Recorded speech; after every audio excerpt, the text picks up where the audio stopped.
नेहरू भवन की इस इमारत इतनी जूनी है, इतनी पुरानी है कि जैसे पुराने किले, पुराने दरवाजों को जैसा रंग बदला जा रहा है, वैसा ये जमीन दोस्त करके नए से बनाने का काम इम्तियाज जलील साहब ने और अस्तिक कुमार जी ने की है। मैं फिर से आप लोगों से गुजारिश करूंगा कि ये दोनों का तालियों के साथ स्वागत किया जाए, ताकि अगले कामों को भी इन्होंने उतने ही खुशी से, आनंद से, महाराष्ट्र सरकार की तरफ से हो या केंद्र सरकार की तरफ से हो, ये दोनों काम करने का काम इम्तियाज जलील साहब ने अभी आपको बताया। अस्तिक कुमार जी पांडे साहब 2 in 1 है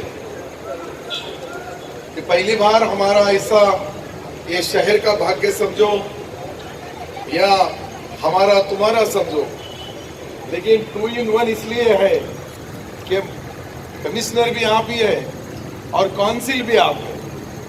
जब दो एक संगात नाम के संगात जुड़ते हैं तो उसको काम करने में बहुत आसानी होती है। राइट हैंड से एक सही मारना है, वो प्रशासक बोल के मारना है, और लेफ्ट हैंड से कमिश्नर बोल के। तो ये ऐसे चांस कभी नहीं आते, लेकिन ऐसा चांस आने के बाद में इम्तियाज जलील साहब उसका फायदा भी कैसा लेना चाहिए, किस तरीके से लेना चाहिए,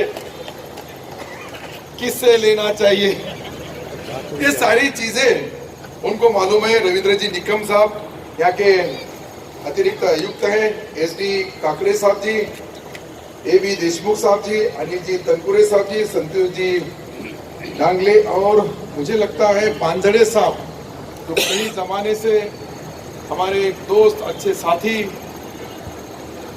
एक बार कमिश्नर साहब इनका प्रपोजल यहाँ महापालिका ने मुख्य अभियंता बोल के भेजे, बीच में एक रुकावट आ गई मेरी, मैंने इनको 5 साल बाजू में रखा उपस्थ से, लेकिन बाद में उसके ऊपर आके बैठे तो उसका मुझे थोड़ा तकलीफ थी कि अपन ने किसी का हक छीन के दूसरे को दे दिए। इनका लगता था कि इनका था, मेरा एक दूसरा एक दोस्त था हमारे पास, इंजीनियर था, बाद में वो उधर से छोड़ के नौकरी इधर लग गया था। मालूम है आपको क्या नाम था उनका? सोनोने। वो पहले हमारे पास इंजीनियर थे, बाद में महापालिका में आ गए। मैं बोला पांजड़े साहब इतने अपने पहचान के नहीं है, वो सोनू ने बहुत पहचान के, तो कोई भी सोचता है तुम्हारे खत में हमारा सलाम। बाद में उनको मिला, और उसके बाद में अस्तिक कुमार जी ने और से उनको डबल से चांस दिया कि वो जो रहवा बैक क्लब था उसके अंदर भी इनको काम करने की यहाँ चांस मिला, संधि मिली, मौका मिला। इम्तियाज जलील साहब ने जो बताया कि कई सालों से इस शहर में कुछ एरियो का विकास जरूर रहा था, उसमें हमारा ये जो सामने नेहरू भवन है, इतने पवित्र आदमी के नाम पे नेहरू जी हमारे इस देश के पहले प्राइम मिनिस्टर, और उनके नाम पे ये इतना अच्छा, उस वक्त का हम तो छोटे थे तब इस हॉल में आने के बाद में सबसे अच्छा हॉल, सबसे रौनकबाज हॉल इस शहर का नेहरू भवन ही था। लेकिन नेहरू भवन का ये हाल अब जाहिर है, जितनी जितनी पुरानी इमारतें, चुने, जहां जहां भी जितने भी ऐसे हॉल होंगे या मंगल कार्यालय होंगे या वहां के नाट्यगृह होंगे, ये सब की दुरुस्ती हो रही थी। लेकिन इम्तियाज जलील साहब ने एक अच्छा प्रोग्राम रखा कि केंद्र सरकार की एक योजना है, 15 करोड़ रुपए तक केंद्र सरकार उसको अनुदान देती है। उसके तहत रेड्डी साहब से मिले और वहां के जो हमारे देश के जो मंत्री जी है, उन्होंने सही बोले तो उनका शुक्रिया अदा करना पड़ेगा कि इम्तियाज जी के लेटर पे उन्होंने मंजूरी दी है। कैसा मुझे भी शक है, सुबह है थोड़ा शक, सुबह नहीं, इतना आसान नहीं है केंद्र सरकार से वो भी इम्तियाज जलील साहब के नाम से कोई लेटर आना और उसको मंजूरी मिलना। लेकिन अच्छी बात है, पढ़ा लिखा आदमी है, नियम मालूम है, कानून मालूम है, कहाँ किसका नाक दबाना, किसका मुंह खोलना, कैसा खोल।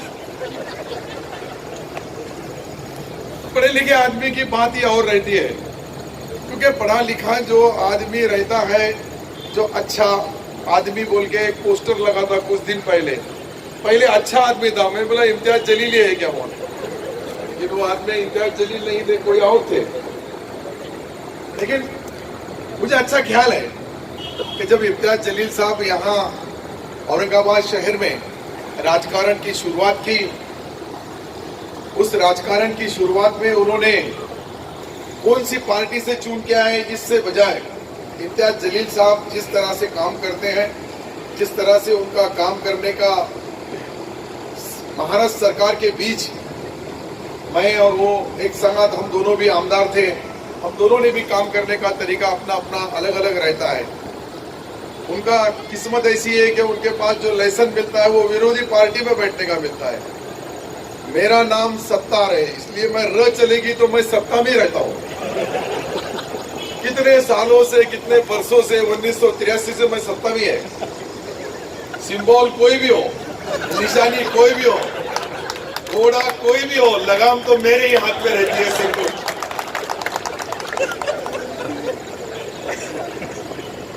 लोगों को लगता होगा रुमाल है, टोपी है, सादा सीधा आदमी दिखता है, अच्छा आदमी है बोल के। ऐसा भी होता है कभी कभी राजकारण में। कहीं किसी का, हमारे गौतम खराज जी है, जुना दोस्त है हमारा, कई जमाने से यंग थे, नवे थे, पहले बार काउंसिल में चुन के आए थे, काउंसिल पर जब से हमारा दोस्त है। ऐसे कई लोग हैं, यहाँ सबके नाम तो नहीं बोल सकता मैं, क्योंकि पहली पीढ़ी के जो है वो है अभी, तो नए आ गए। मेरी उम्र 60 साल की है, और 60 साल की उम्र में तो एक पीढ़ी चली जाती है, दूसरी पीढ़ी आती है, नए नए लीडर। अभी कई काउंसिलर, कई काउंसलिंग बनाने वाले, कई नगर सेवक बनाने वाले हैं, कोई नगर सेवक बनने वाले हैं। अब चुनाव का माहौल बनने वाला है कुछ दिन में, तो वो भी सारी चीजें सामने आने वाली है।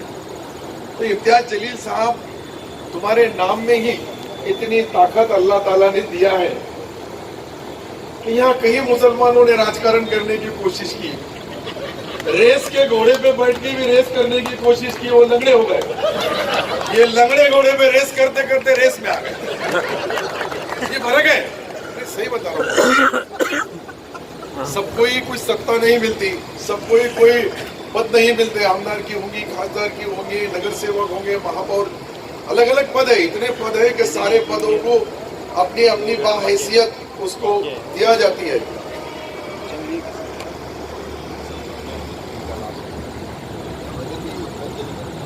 उधर की दूर की नाकी चालू नहीं, जब लोग देखें सबकी इजाजत से थोड़ा, मैं तो लोग बोलेंगे देखो ये मुसलमान है। ये इम्तियाज जलील में सत्तार में फर्क है। अजान होगी रुक जाता है, सत्तार अजान में भी बोलता है, तो मैंने परमिशन इम्तियाज जलील साहब से लिया। इधर की होंगी जब अपन रुक जाएंगे, नजीक की हजारों मस्जिदें हैं और उनका अदब और तहजीब भी करना चाहिए। पहला राउंड इनका हो गया उत्तर प्रदेश में, मैं आज जा रहा हूँ गोरखपुर, सिद्धार्थनगर, गोरखपुर, 2 जिले में जाने वाला हूँ। हाँ, इम्तियाज जलील साहब के बारे में बोलने वाला हूँ। जैसा ये यहाँ चुन के आए, वैसी हमारी शिवसेना वहाँ चुन के आना चाहिए।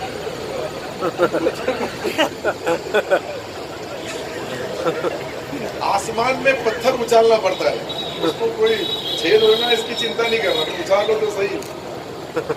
मैं जब राजकारण में आया तो बहुत करे हुए, एनडीटीवी में काम करे हुए, तो कोई इतनी मालूमात है कि कहाँ किसके पास कहाँ भोंगा ले जाना, उसको कैसा पलटाना, कैसा लगाना, कैसा उसके मुंह में से आवाज निकालना, ये कोई सिखाने की जरूरत नहीं। लेकिन मैं इम्तियाज जलील साहब का तहे दिल से शुक्रिया अदा करूंगा, उसके साथ आस्तिक कुमार जी का भी, इसलिए कि ये बहुत अच्छा काम हो रहा है। इतनी बड़ी प्रॉपर्टी यहाँ होने के बाद में यहाँ के लोगों के शादी ब्याह या छोटे छोटे जो काम होते हैं उसके अंदर बहुत तकलीफें, बहुत मुश्किलें, बहुत दिक्कतें आती थी। यहाँ अगर ये शॉपिंग कॉम्प्लेक्स बन गया तो यहाँ सारी मार्केटिंग बनेगी, यहाँ के लोगों को खरीदी करने के लिए आसान से एक अच्छा मार्केट हो जाएगा, उसके ऊपर एक अच्छा हॉल हो जाएगा, उसका उत्पन्न और इसका इनकम उत्पन्न दोनों मिला लिए। तो आस्तिक कुमार जी, आपने जो ये यहाँ 32 करोड़ रुपए लगाने वाले, मुझे लगता है कि 50 करोड़ रुपए आपको यहाँ इस इमारत से भी फायदा होगा, महापालिका को भी फायदा होगा। 15 दूनी 30 कोटी रुपए तो आ ही जाएंगे।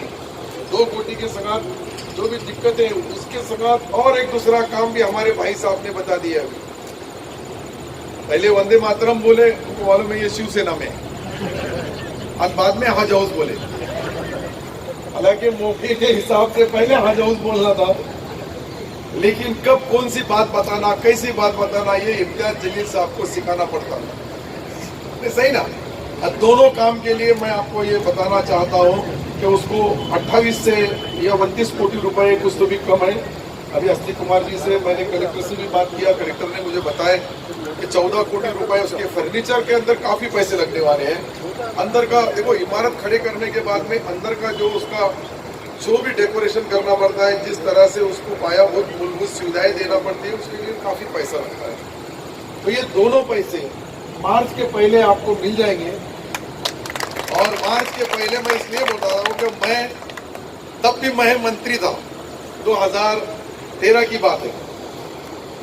इसका जब शुरुआत हुई काम की, तब भी मैं मंत्री था। अब मंत्री से राज्य मंत्री बन गया, कैबिनेट था तब। ये भी काम देखो, एक लोगों का मेरा अशोक चौहान साहब का तरीका है, वो मुख्यमंत्री से मंत्री बने, मैं मंत्री से राज्य मंत्री बने। लेकिन राज्य मंत्री कोई लोगों के पास बंद दुकान है, मेरी चालू दुकान की है। हाँ, रेवेन्यू तुमको मालूम है कैसा है, रेवेन्यू डिपार्टमेंट में कोई भी फैसला कहीं भी ले सकता हूँ। गांव में तलाटी से लेके तो कलेक्टर तक सब अपने साथ रहते हैं। इधर से ग्राम सेवक से लेके तो सीओ तक, यानी जो भी विकास की चाबी है वो ये दोनों खाते में। इसलिए अल्लाह ताला का करम है कि मेरा अगर थोड़ा प्रमोशन नहीं भी हुआ, लेकिन जा गया वहां अपना आदमी खड़ा हुआ है। कुछ लोग वीडियो को मोहताज है।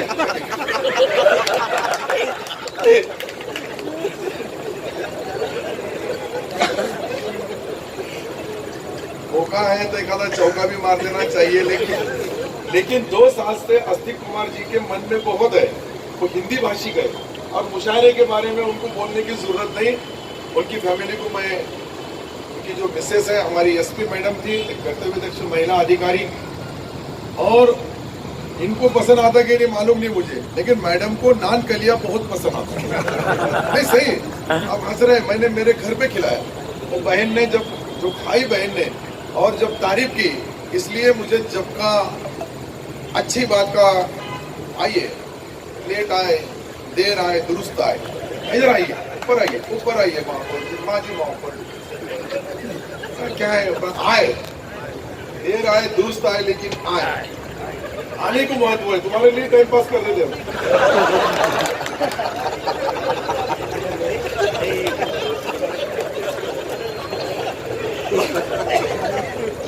तो कुर्सियां ऐसी है अस्तिक कुमार जी, एक कुर्सियां आती है और कुर्सियां जाती है, लेकिन कुर्सी पे बैठने के बाद तुमने जो काम किया वो हमारे इस शहर के जितने नागरिक है, जितने यहाँ के नुमाइंदे हैं, जितने यहाँ के शहरवासी है, वो आपके इस विकास के काम में आपका नाम कभी नहीं भूलेंगे। ये शहर ऐसा है, काम करने वाले के पीछे रहता है। मैं आपको सही बता रहा हूँ, मुझे कोई आपकी तारीफ करके यहाँ एक आधा परमिशन मकान का, दुकान का लेना नहीं है। अपनी दुकान चली रही। नंदू कुमार जी घोडेले साहब भी आए, माजी महापौर है, उनका भी सत्कार इंजीनियर साहब कीजिए, उनको भी पौधा दीजिए। तो यहाँ का पौधा है ग्रीन बेल्ट का, ग्रीन है, हरा है, तुम्हारा कोट भी हरा है, हमारा झंडा भगवा है, लेकिन दिल हरा भरा है।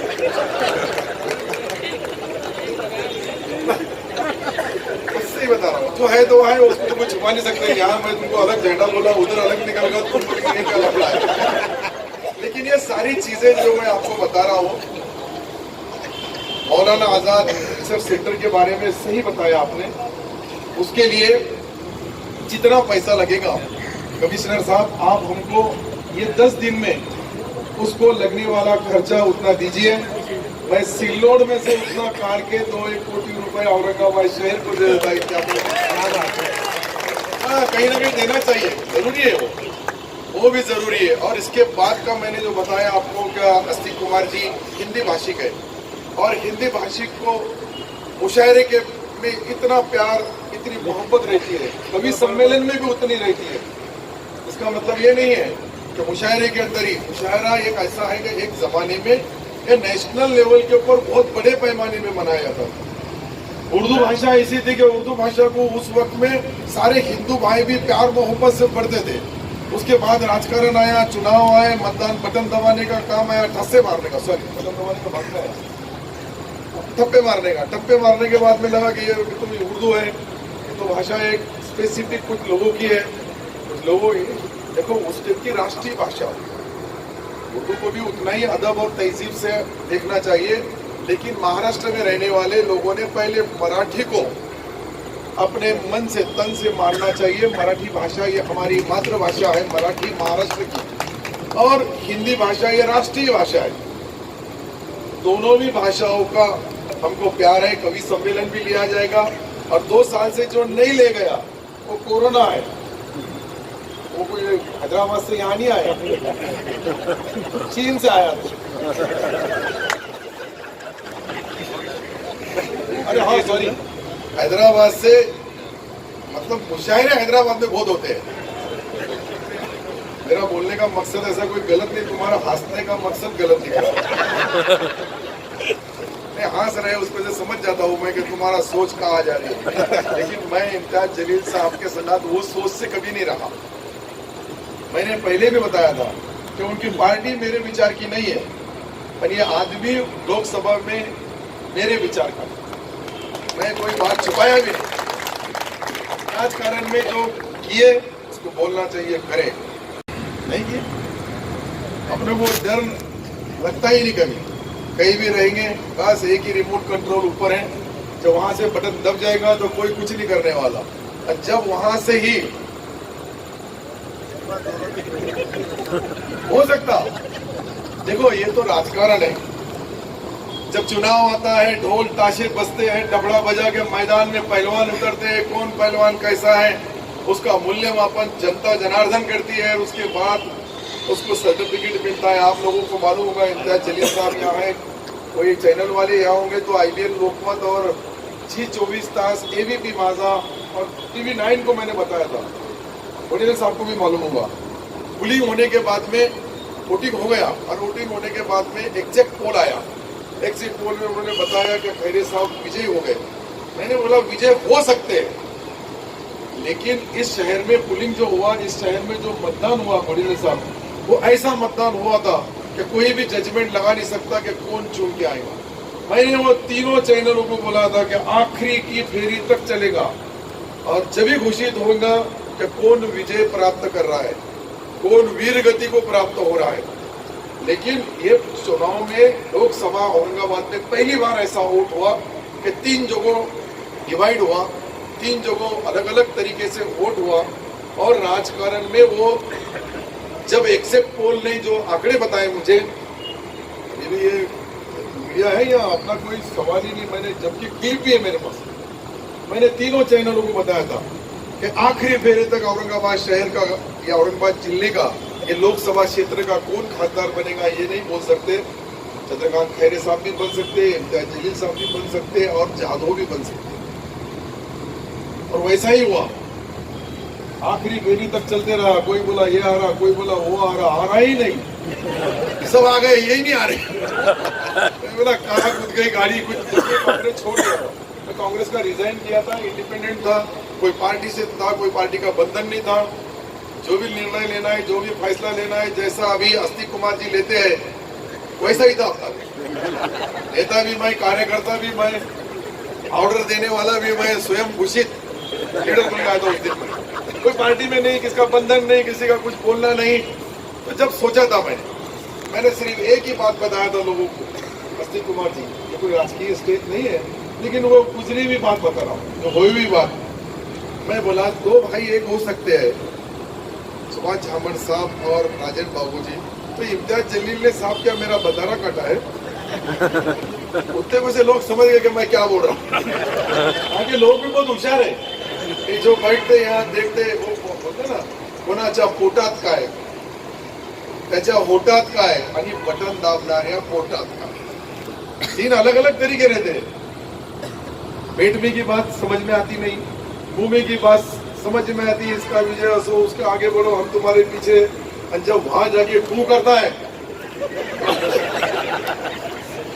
तो ठीक है। मैं आज बहुत दिनों के बाद इस बस्ती में, इस शहर में, और शहर के नेहरू भवन के लिए मैं फिर से एक बार अस्तिक कुमार जी पांडे साहब को तहे दिल से उनकी शुक्रिया अदा करूंगा कि उन्होंने एक अच्छा काम, बस्ती कौन सी है, कौन से लोग इसका इस्तेमाल करने वाले हैं, उससे के बजाय ये जरूरत थी इस एरिया की, इस शहर के सारा 1 एकड़ कुछ गुंडे का, मुझे लगता है 1 एकड़ कुछ तो भी है ये एरिया, 1.25 एकड़ का एरिया और हार्ट ऑफ सिटी शहर के अच्छे काम में आएगा। यहाँ अच्छा माहौल बनेगा, यहाँ अच्छा एक हॉल होगा और आने वाले अभी कुछ दिनों में मुशायरा जो होगा वो मुशायरे के अंदर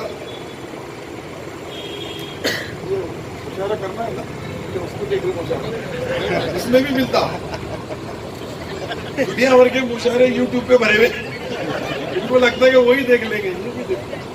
तो आप दोनों तारीख फिक्स करो, हम जो लगा उसको खर्चा, तो खजूर का हिस्सा क्या नाही, खारीचा वाटा आमचा राहील। मराठी मी बोलले ते अच्छे चांगल्यापैकी बोलू लागले। आता पहिले इम्तियाज जलील साहेबांना मराठी बोलत नव्हते, ऐकत नव्हते, कोण काय बोलू लागला यांना समजायचं नाही, हे काय बोलू लागले तिकडचं समजायचं। आता चांगल्यापैकी बऱ्यापैकी बोलू लागले, बऱ्यापैकी कुठे कुठे दिसतात। तर तुम्ही आता कवी संमेलन आणि मुशायरेची तारीख फिक्स करा। तुमचे 3 बोललेले कामाचा मी बरोबर नोंद घेईल, त्याचा पाठपुरावा महाराष्ट्र सरकारचा मंत्री या नात्याने त्या ठिकाणी निधी देण्यासाठी कमी पडणार नाही। एक हज हाऊसची, दुसरा वंदे मातरम हॉल आणि तिसरा मौलाना आझाद रिसर्च सेंटर, त्याची दुरुस्ती, आंबेडकर रिसर्च सेंटर ते नाही करू। वा, मी म्हणला विमालयाने ते कसं येत नाही, भीम और भीम बरोबर है, उनका भी करना चाहिए, बरोबर है नंदू जी। पांढरे साहब को बोलने की जरूरत नाही, पांढरे साहब त्याचं भी करा, त्यालाही किती पैसे लागते ते करा, आपण त्यालाही पैसा देऊ। शेवटी जेव्हापासून उद्धवजी मुख्यमंत्री झाले तेव्हापासून या शहराला जो निधी मिळाला, मी काही शिवसेनेचा मंत्री म्हणून बोलत नाही, मी तुम्हाला गॅरंटीने सांगतो साहेब, तुम्ही पूर्ण आलेख जुना पहा, प्रत्येक वर्षाला मिळणारा निधी पहा आणि या संकटाच्या काळामध्ये जे उद्धव साहेबांनी जो निधी दिला, जो पैसा दिला, तो उल्लेखनीय है, तो विश्वसनीय है। तुम्ही माना का न माना, मैं कोई शिवसेना का इस नाते से नहीं बोल रहा हूँ, लेकिन मैं आपको इस बात का ये इसलिए बता रहा हूँ कि ये मुख्यमंत्री जी का बहुत प्रेम इस औरंगाबाद संभाजी नगर पे भी है उनका, लेकिन वो नाम की कॉन्ट्रोवर्सी में मैं जाना नहीं चाहता।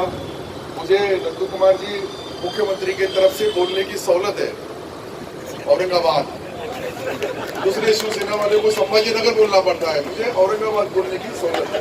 मैंने पहले ही करा था, मैं करा हूँ, सही ना, मैं सच्चाई बता रहा हूँ।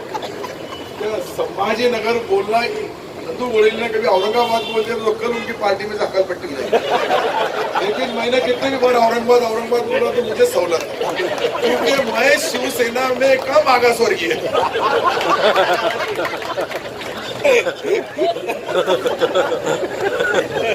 मैं सही बता रहा हूँ आपको, अभी समझ में नहीं आ रहा तो क्या बोलते।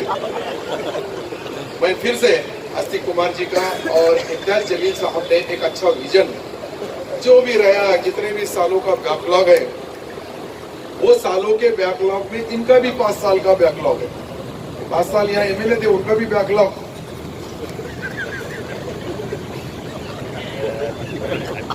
नहीं रहता है, कम है, किसका ज्यादा है, हमारा ज्यादा होगा, तुम्हारा कम है, लेकिन ये बात तो विश्वास के साथ और मैं गारंटी के साथ, जिम्मेदारी के साथ आपको बता रहा हूँ कि इस शहर के लिए सम्माननीय मुख्यमंत्री जी उद्धव जी ठाकरे साहब ने, आदित्य ठाकरे साहब ने, सुभाष जी देसाई साहब ने, तो कोई भी हो, देखो सवाल ये है कि अभी तक हर साल का हमारे पास लेखा जोखा है, वो 33 में मिला, लेकिन ये 2 साल में जितना पैसा इस औरंगाबाद को मिला है उतना पैसा इससे पहले कोई, आप लगा तो कोई भी माहिती के अधिकार में आप मालूमात मंगा सकते हैं, वो आपका राइट्स है, आपका वो अधिकार है, आपको वो हक है, तुम मंगाओ। आप देखो कि कितना पैसा सरकार ने इस शहर के विकास के लिए दिए। उन्होंने ये नहीं सोचे कि इम्तियाज जलील साहब यहाँ के खासदार है, उन्होंने ये सोचे कि यहाँ की अवाम उनके वालिद साहब के पास से उनको बहुत मदद, इस पार्टी को बड़ा बनाने में महाराष्ट्र के अंदर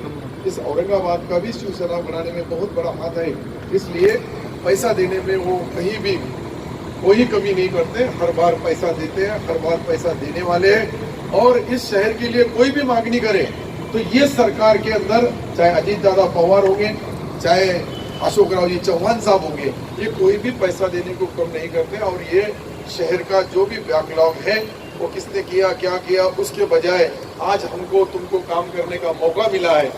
जैसा मौका मिलता है वैसा ही विकास का चौका अगर मार दिए तो उसका लोगों को, नंदू कुमार जी घुड़ेले साहब बरसों से राजकारण करते हैं, हमारे दोस्त थे, पहले मैं कांग्रेस में था, वो शिवसेना में थे, लेकिन हमारी दोस्ती कायम थी।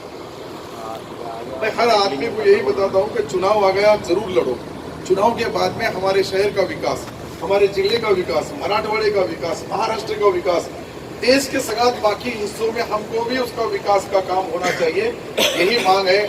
और मुझे जो बुलाया गया, मेरा मान सम्मान किया गया, मुझे मालूम भी नहीं था, मैं तो इधर दिव्य मराठी के कार्यक्रम को आया था, लेकिन अस्तिक कुमार जी ने एक अच्छा प्रोग्राम वो भी नेहरू भवन का रखा, इसलिए मैं विशेष आपका अभिनंदन करने के लिए यहाँ आया। मैं सही बता रहा हूँ कि ये जो विजन है इसको दिल लगता है और काम करने के लिए पैसा आएगा। पैसा कुछ ये बहुत बड़ी बात नहीं है, केंद्र सरकार के पास जाके इतने बड़े देश के तिजोरी में से 100-200 करोड़ रुपए अगर औरंगाबाद शहर के लिए दिए गए तो वो उनका भी देने का कर्तव्य है, क्योंकि हमारा औरंगाबाद में से उतना इनकम टैक्स, सेल टैक्स और बाकी के जो जीएसटी, सीजीएसटी, कितने टैक्स भरते हैं हमारे लोग, और ये सारे भरने के बाद में उनको विकास भी होना चाहिए, उनको पैसा भी मिलना चाहिए। गेटों की भी अच्छी दुरुस्ती की आपने, जितने जुने पुराने गेट थे उसकी दुरुस्ती के अंदर भी जो आपने एक अच्छा क्वालिटी के गेट बना रहे हैं वो भी बहुत बड़ी बात है। एक खाम नदी का जो विस्तार किया है वो मैं बोलना भूल गया। मेरी सब लोगों से रिक्वेस्ट है कि आप खाम नदी को जाके देखो, वो नदी का पहला पार्ट और अभी का पार्ट इतना अच्छा, इतना खूबसूरत, इतना सुंदर कि जहाँ गली थी इतनी थी कि पैदल भी नहीं चल सकता था। आज लोग वहाँ मॉर्निंग वॉक को, इवनिंग वॉक को, दोनों ही वॉक के लिए जाते हैं। ये सारी चीजें मैं आपको जो बता रहा हूँ कि जो आदमी के पास जिस शहर की जिम्मेदारी है, कमिश्नरी नाते से उन्होंने आदित्य साहब के मार्गदर्शन में, आदित्य साहब ने इसमें काफी इंटरेस्ट लिया और एक अच्छा, तो उस तरह से ऐसे जितने एरिया होंगे उस एरिया को डेवलपमेंट करने के लिए उन्होंने यहाँ की जो सिटी का डेवलपमेंट करने का, मैंने उनका हाईटेक ऑफिस देखा हूँ। आप अफूल समझते, हाँ, इतना हाईटेक ऑफिस बना है वो स्मार्ट सिटी का, बहुत खूबसूरत। ऐसा लगता नहीं कि हम औरंगाबाद में हैं या कोई बहुत बड़े दूसरे शहर में है। वो ये काम करने का जो उनका तरीका है वो सही है, अच्छा है, सच्चा है। मैं मेरी तरफ से, आपकी तरफ से फिर से एक बार उनका और इम्तियाज जलील साहब ने जो ये पुराने खंडरों को सुधारने का काम किया है, ये भी बहुत बड़ी बात है। पुराने लोगों पे ख्याल करना, पुरानी बिल्डिंगें देखना, पुराना इतिहास देखना, पुराना इतिहास पढ़ने का बहुत शौक है, इसके लिए सारी चीज देखते रहते हैं, पढ़ते रहते हैं और अच्छा काम किए। इसके लिए मैं कोई भी पार्टी को होगा, आप कोई भी पार्टी के होंगे, लेकिन अच्छा काम करने वाले की तारीफ करना चाहिए, ताकि हमारे शहर को, इस औरंगाबाद शहर को अच्छा सिटी बनाने के लिए, अच्छा शहर बनाने के लिए सबकी मदद हो। खुदा हाफिज, जय हिंद, जय महाराष्ट्र।